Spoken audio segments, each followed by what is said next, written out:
Добрый день и спасибо большое, что пришли сегодня. И сегодня основной темой моего мастер-класса станет столовый этикет. Вчера мы с вами закончили рассмотрение дресс-кода, я думаю, что вы все прекрасно уже в нем разбираетесь. И сегодня мы представим, что вы приглашены на гала-ужин, очень-очень протокольный и официальный. И сегодня представим, что вы пришли на вечерний ужин и, соответственно, соблюли дресс-код.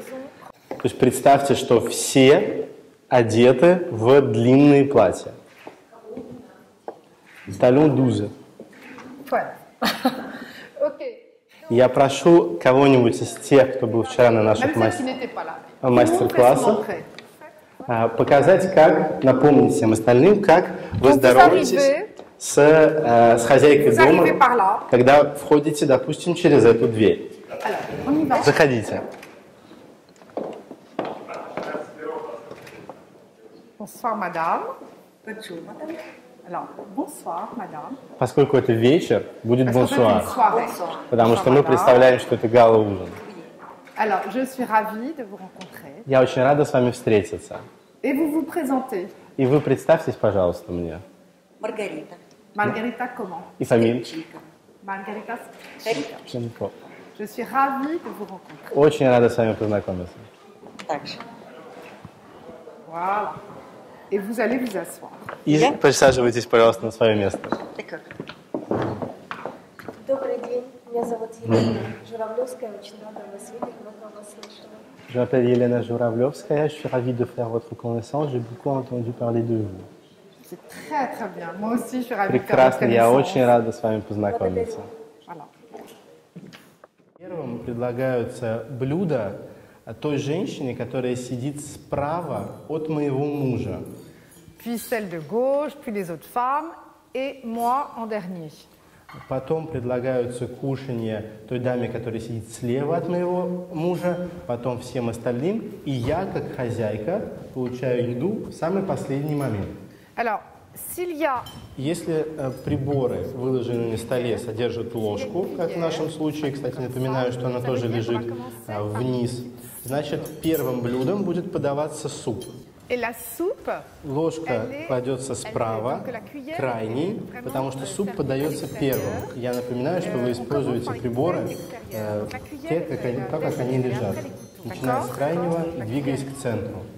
la maîtresse de maison, si on... Я имею право, поскольку мне приносят последний, подать сигнал, сказав: начинайте, пожалуйста, а то суп остынет, для того, чтобы все присутствующие не ждали меня, поскольку мне принесут последний. Elle peut dire alors que personne ne doit Итого два правила. Если у хозяйки дома не подана еда, то никто не начинает. Единственное исключение – это когда она сама просит начать начинать, поскольку суп может остыть, и она беспокоится за то, что вам могут подать холодные блюда. D'accord? Теперь обратимся к ложкам. Как вы пользуетесь ложками? Ложку вы держите вот так. И подносите ее к рту под углом, не ровно прямо, не ровно боком, как делают дети, и при этом оставляете прижатым локоть руки, в которой держите ложку. Самое главное – это не издавать стуки и не шуметь приборами. Ok? Ne faites pas de bruit. Vous en laissez un peu. Зачерпываете и подносите к рту. Vous ne finissez pas, tant pis. Mais vous ne raclez pas votre assiette. Вы оставляете немножко супа в тарелке, чтобы не скрежетать по дну тарелки ложкой, даже если это очень вкусно. Et vous ne soulevez pas votre assiette comme ça. Ни в коем случае не наклоняете тарелки. Du recul. Alors, ce qui est important quand vous avez une soupe, Самое главное – vous это la не laissez comme стучать ça. ложкой по тарелке, это не хлюпать, когда вы берете суп из ложки в рот, и когда вы не стукать тарелку об тарелку, и когда вы доели, не класть грязную ложку на скатерть. Alors, votre voisin de droite, И вам при этом нужно поддерживать еще диалог с вашим правым соседом и левым соседом.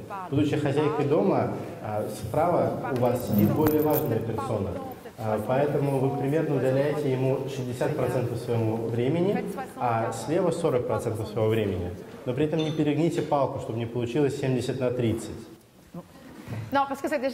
Я очень много раз видела, как люди практически полностью поворачивают свое тело в одну из сторон и в результате оказываются спиной к человеку, сидящему с другой стороны, в данном случае справа. Поэтому я вам напоминаю, что когда вы приходите и садитесь, вы не облокачиваетесь на спинку. По крайней мере, не в самом начале ужина. Поскольку некоторые приемы длятся довольно долго, и обстановка со временем становится более расслабленной, смотрите на хозяйку дома. Если она откинется, вы имеете полное право откинуться также на спинку стула. Напоминаю, что локти на столе недопустимы. Потому что я видела ни одного и ни двух людей. Которые кладут локти на стол, а при этом руки остаются под столом. Единственная категория женщин, которая имеет право позволить себе поставить локти на стол и сплести их над тарелкой, это замужние женщины. Pourquoi? Il y a toujours une raison. C'est pour montrer leur bague, donc leur position sociale. Таким образом, видно ваше кольцо, и, соответственно, вы четко заявляете о своей социальной позиции. Donc les maris étaient très fiers. Обычно мужья очень любят, когда мы ставим локти и показываем свои кольца, поскольку одновременно с этим мы акцентируем внимание присутствующих на колье, которые они нам дарят.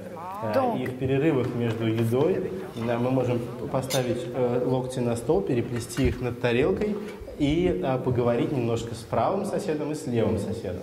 Donc la soupe étant finie, ils peuvent enlever les assiettes. Суп мы съели. Отставьте, пожалуйста, суповые тарелки в центр стола, поскольку забрать сейчас не представляется возможным. En principe...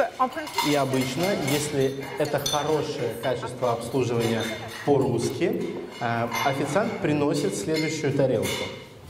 Вопрос был, когда заканчивается прием супа, что делать с тарелкой? Оставлять у себя и ждать, пока унесет официант? Или можно отставить от себя тарелку на гала-ужинах? Официанты должны пройти и забрать у всех тарелки, и при этом вы их не трогаете и не переставляете. Если вы пьете воду или пьете вино, дамы, будьте, пожалуйста, внимательны к помаде. Потому что я полагаю, что одним из самых некрасивых моментов приема это следы помады на бокале. Когда вы понимаете, что у вас слишком много помады, и она явно останется на бокале, вы тихонечко протираете губы салфеткой, которая лежит у вас на коленях, и можете спокойно переходить к воде или к вину. Бокал держится за место расширения. Если у вас есть с собой зубочистки, почистите зубы там же, где вы моете руки обычно. Никто не застрахован от подобных ситуаций. Прежде всего, вам нужно рассыпаться в извинениях, предложить тут же заняться химчисткой и полностью взять на себя заботы об очистке одежды соседа или соседки, при этом попытаться включить чувство юмора, если это возможно, потому что со всеми это время от времени происходит. Si, éventuellement, bien sûr, все зависит от того, кто с вами сидит и на кого вы опрокинули. Вы должны произвести анализ такой, немножко, как я вчера говорил, отодвинуться от ситуации и быстренько разобраться, что происходит. Может быть, будет и уместным вытереть мужчине рубашку вашей салфеткой, и с него пролито вино. Однако хуже всего, когда вы проливаете его на вечернее платье вашей соседки, потому что женщины реагируют на это очень эмоционально, она будет в гневе, она будет топать и кричать. Или же не будет, если она хорошо воспитана.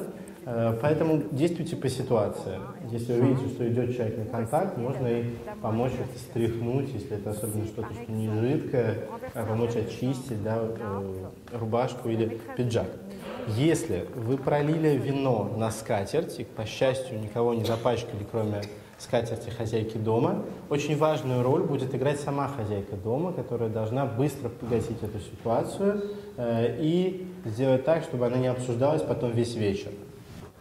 Et puis surtout, par exemple, si quelqu'un casse un verre, donc des verres en cristal. Это же справедливо для тех случаев, когда кто-то бьет бокалы.